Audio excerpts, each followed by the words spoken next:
Higit pa sa kampyonato, misyon ng Filipina 5 ang ipaglaban ang bansa at itaas ang antas ng futsal sa Pilipinas. Kung paano nila pinaghahandaan ang mga powerhouse team sa Group A, alamin sa ulat ni teammate JD Junio.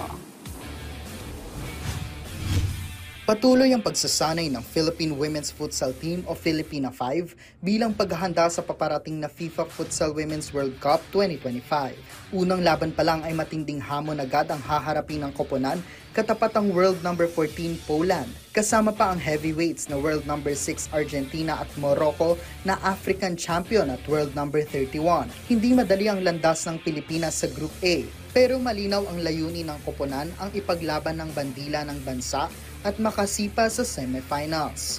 Sa panayam ng PTV Sports kay Filipina 5 head coach Rafa Merino, bagamat mabigat ang kanilang mga kakalabanin, ay priority ng koponan ang paghahanda sa paparating na training camp sa Japan.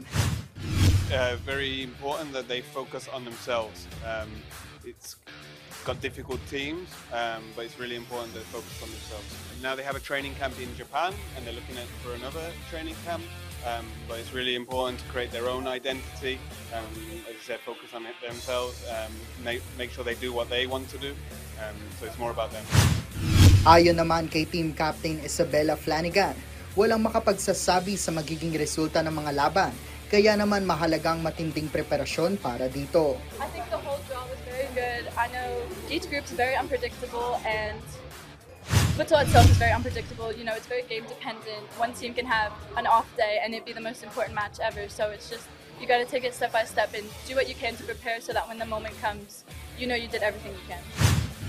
Dagdag pa ni Bella, sa kasalukuyan ay maayos at effective ang kanilang trainings para ipamalas ang kanilang excellent performance sa parating na group stage match-up. Our trainings have been very good recently. I know the girls have been working very hard outside of it as well to just hone in on their skills, hone in on the futsal tactics, and we're taking it step by step and just pushing ourselves to perform well for the whole country. Higit pa sa tagumpay, mahalaga ang paparating na torneo upang mas mapalaganap ang futsal sa Pilipinas. Target ng team na inspirasyon ng mga kabataang Pilipino upang mas makilala ang sport na ito.